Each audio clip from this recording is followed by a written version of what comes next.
eto na, seven episodes na tayo with Drag Race Philippines. How did your parents... You can answer or not. Yeah. If you're not comfortable, you may say you're not comfortable. How did your parents receive yung... Have they watched? Yes. And They've how been was watching it. the reception? We're just curious. Yeah, actually, to give a background, my parents, my mom in general, specifically, didn't like me doing drag. Yeah, you mentioned. Yeah. Parang, ang una nilang exposure to my drag was in a show in 2020 sa Ibayan with Miss Angel Locsin. We had this fundraiser where we got other drag queens to perform, and then the proceeds will go to the friends of the nightlife industry, mga waiter, mga security guard, ganyan, na nawalan ng trabaho. And then of course, some of it will go to the queens who performed and Drag Playhouse so that we can continue our virtual parties, continue our fundraisers, and help our sisters. And wala naman akong problema coming out to my parents. Like, they've met my then boyfriend. They've met... Nagmano lang din, sumano ka. Nagmano lang. So, magmano ka dyan. Tapos sabi na nanay ko, ang pogi. Okay, I love it. So, I approve ni mother, ganyan. She doesn't have issue with that. What she has issues is seeing me dress up as a girl. In a female character. Oo. So, nung napanood niyo yung iba yan, actually, ano pa yun, parang, ipapapanood ko ba to sa mga magulang ko? Sige, kasi parang feeling ko, it will be a missed opportunity. It will never happen again. If it aired on TV, tapos I didn't have that chance to, na kasama sila na manood. Also, they were asked to do an interview kasi for that. Okay lang. Dumighay lang ako. Palakas ng exhaust kasi ano. Kaamoy ano pa yung dighay ko. Yeah. So, yeah, nag-interview kasi sila. They were asked to give a message for me. So, they were like saying na parang we support you, ganyan-ganyan. Eh yun pala, yung kumuha ng video nun, which was my sister, hindi sinabi na that message was for drag, for me doing drag. So parang na-hold up sila on national television into accepting my drag. Na they were saying na parang we love you, we support you. They think they were talking about my charity work. But in fact, na parang ang context, the way it was edited was like they were accepting the me drag, of my drag. So parang yung mga kamag-anak namin, parang so na-hold up sila into accepting my drag, and talagang parang palag na palag talaga yung nanay ko. Yeah. Na we haven't spoken for like a month almost, and we were staying in under the same roof kasi nga pandemic. We don't look at each other in the eye. Hanggang sa nag-text na lang siya sa akin. Nandun lang siya sa kabilang kwarto. Hindi ko talaga matanggap yung drag mo. Sabi ko, that's fine ma. Ano lang naman. Huwag mo lang akong pigilan. Pero alam nila yun na when I lock my door, kasi we do virtual parties every weekend. Yeah. That's how we get by nung panahon ng pandemic. Talagang kung gusto ng mga tao, yung mga tao kasi no, medyo sadista rin. Yeah, sila DJ yan. Ay, oh my goodness. Sige, tumungga ka, 10 seconds, 1,000. Ay, ang hirap kumita ng pera. hanggang alas 7 ng umaga talaga may part. Kasi darating pa yung mga taga-Europe na ano din, sasali din sa Zoom, you know. So, behind closed doors, at least for me, alam nyo nang may ano yung nangyayari. At least hindi na kayo na parang ingay-ingay ni JC doon. O tawa siya ng tawa. Anong pinagsasabi niya? So parang may context na siyang ganun. And then, fast forward to today. So nag-move out na ako ng place. I went back to my condo, ganyan. Then Drag Race happened. And then, actually parang na naririnig-rinig nila. Pag pumupunta, kasi I still visit them at least once a week. Tapos, at that time, parang, nung natanggap yung, kasi ang registered address ko, sa Drag Race Philippines is my mom's place. So I was told na you will be receiving something on the mail, go to this address, and ganyan. So nandun ako. Sa labas, nung bigay sa akin yung parcel, then congratulations. So napasqueal lang ako. Thank you. Salamat po. Okay. Yes. Yeah. Go. Yes. Ang saya-saya mo. Pero pagpasok ko sa loob, parang okay. Nothing happened. May hawak lang akong brown paper. Diretso ako sa kwarto. And then, the next thing I was doing is already, meron akong parang personal fundraiser. Nagtawag na ako ng mga friends. Kasi wala ka talaga eh. Walang-wala eh. So, guys, pwede ba ako manghiram? Ganyan-ganyan. This is like, sa mga friends ko na mga straight, na parang, ito na kasi yung counterpart ng, siguro, kasal sa inyo or binyag ng anak nyo. Since you're my best friend, if you want to be a part of this next chapter of my life, pengin pera. In essence. In essence, it's that. If you want to be I really need your help. Yan, parang ganun. Tapos, siguro naririnig nila yon. The next week, I was there. Kumakain kami. It's just me, my mom, and my dad. Kasi my siblings are already nasa ibang bansa. So parang sabi nila na, ano yung natanggap mo nung last week? May bago ka ng trabaho? Yeah, something like that. So sabi na, Ganyan na ganyan. oo. Sabi ko, parang ganun. Sabi niya, ano, artista ka na? Tignan natin.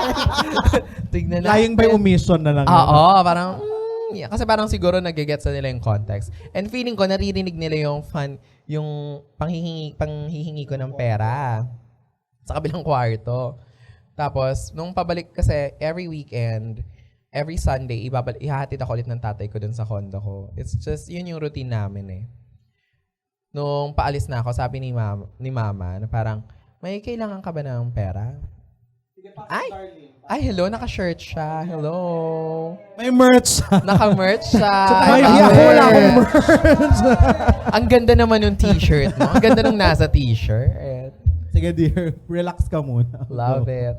So, when my mom asked na parang, gusto mo ba, padalan din kita, I didn't ask ha, sabi niya, so, padalan din kita, bigyan din kita ng pera. Sabi ko, okay, nasa sa'yo, ganyan. Sabi niya, magkano ba kailangan mo? Sabi ko, 50,000. Pero parang eme lang. Tignan lang natin kung mabibigay siya. Kano mo kailangan? Ngayon sana. Tapos maya-maya, pumasok siya ng kwarto. Lumabas siya, may hawak siyang sobre. Sabi niya, pension ko to. So parang, oh my God. Nag-lump sum yata si Mama. Oo, parang nag-lump sum siya. Pero ano kasi siya, public school teacher kasi siya. And government. So, at wala naman siya ibang binubuhay. So, pero it's still a huge amount of money for something na hindi mo naiintindihan. Na parang it's beautiful in a sense na hindi man nagme-make sense sa kanya ano yung drag, why I do what I do. The only thing she knows is importante yun sa akin, and she supports me with whatever capacity that she can. Tapos ngayon, nanonood na siya ng mga drag race. When I come home, lagi niya sinasabi na parang pinagnonovena kita. Sa tuwing hindi tinatawag yung pangalan ko, umiiyak na siya. Kaya si Papa is like, alam mo, ayoko nang panoorin yung mama mo ng drag race. Kasi pag natitira yung pangalan ko sa parang feeling niya lagi akong matatanggal. Ganyan. So, I don't know, hindi pa niya ata napapanood yung recent episode. I'm not sure how she's gonna take it. That really breaks my heart because she has never seen me so weak. Yeah, and sana mag-expire yung But I think I will watch it with her. Currently kasi, they're on isolation because my dad is positive. So, magkahiwalay sila ng kwarto. Yung HBO Go nandun sa tatay ko. So, hindi pa rin niya napapanood. Oo. So, ang kausap ko siya nung isang araw, nasa episode 3 pa din daw siya. Sa pop-off ate pa rin siya. Like, okay. When in better days, panoorin natin magkasama. So, yeah. That's how it is with my parents. Palakpakan naman natin si Mother. I know. Si That's Mama Le Queen. really a very beautiful story when your parents really just pikit mata dahil support and love at ibibigay. Because parents, well, anyway, it's not the same lived experience for some of us. But for some of us who have that kind of experience with our parents, we're very thankful. And ako specifically very thankful. I'm sure anyone who wants to share na very, very briefly that has something to do with their parents. Very similar A story. very similar story kay Miss Eva. Tatawagin ba kita Rick o hindi na? Okay May lang, sharing okay pala na. dito. Parang very quick, like, is there anyone who doesn't have good relationship with their parents or wala naman? Si Victor. Hindi ka ba okay sa mami mo? Okay, sige. Si Gusto Ma'am, mo mag- kasi half Scottish siya. Oh, half I see. Scottish. Pero magaling siya siya, half mag-Tagalog, Filipina. Sige na, dear. The very briefly. Sige. So, okay. So, ako si Victoria. Ako yung stateside queen ng MCC. Yeah. Work! UK side. Char! UK side. Yes. Talaga. UK. Oh, char. Ah. Masarap yan, sis. Mga itlog ng Scottish, masarap. Hindi mo na kwento yan. How was your mom? I thought you're okay with your mom. So, basically ba, medyo, she's coming around to the idea of parang men being attracted to men at women being attracted to women. Pero sa akin, I identify as queer. I'm attracted to like, men, women, non-binary people, trans people. And yung nag-visit siya in the latest, mga isang week pa yun. Parang I tried to broach a conversation with her about like, accepting ka ba sa mga bakla, sa mga lesbian, pero sa mga bisexual, pansexual, hindi pa. Tapos sabi niya, hindi ako naniniwala sa ganyan, anak. Yeah. So, medyo silent pa ako doon kasi whenever I try to bring up that topic ba, she's always shutting me down because sinasabi niya sa akin na hindi siya naniniwala sa may bisexual, pansexual. So, silent lang ako. Tapos ganun talaga yung relationship namin. Pero maraming mga unspoken between us. Pero I mean, she still accepts and supports me naman. Pero contingent naman na straight ako. So ganun. Parang nafe-feel ko na parang natotolerate ako sa, because I'm the eldest, I'm the breadwinner of our family, ganun. Pero walang usapin ng bakla. So parang wag na lang natin pag-usapan. Oo, kasi I remember when I was younger ba, parang sinabi niya sa akin ng kapatid ko na, kung bakla kayo ng kapatid ko, siguro ma-heartbreak kami ng papa mo. So wag mo na lang sabihin sa akin kung ganun ka. So yung na-realize ko na queer ako, naalala ko yun. So sabi ko, sige, hindi ko na lang sasabihin. So ganun lang talaga.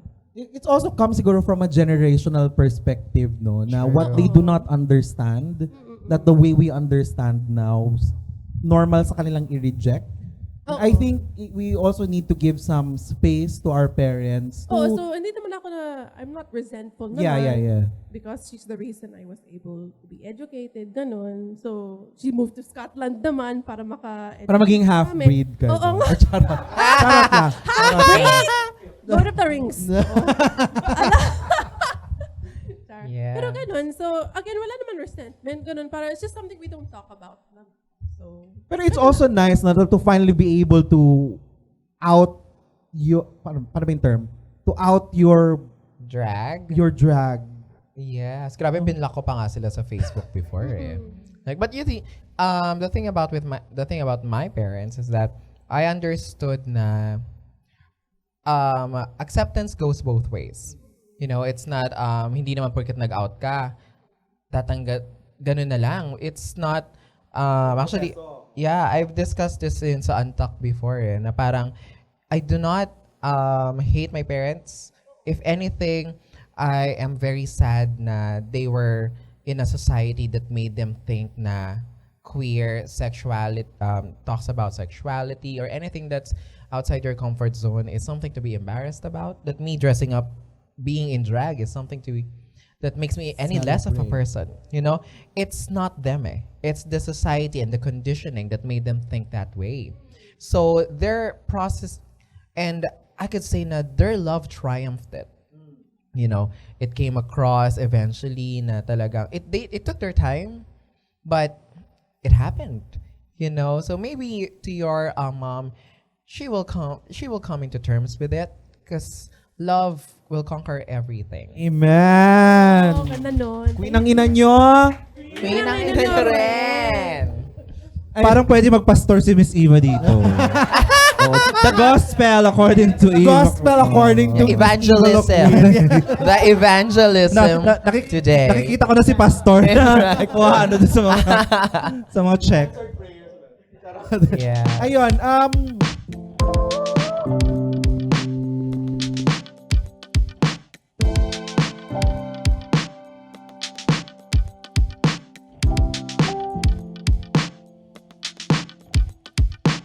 Bye!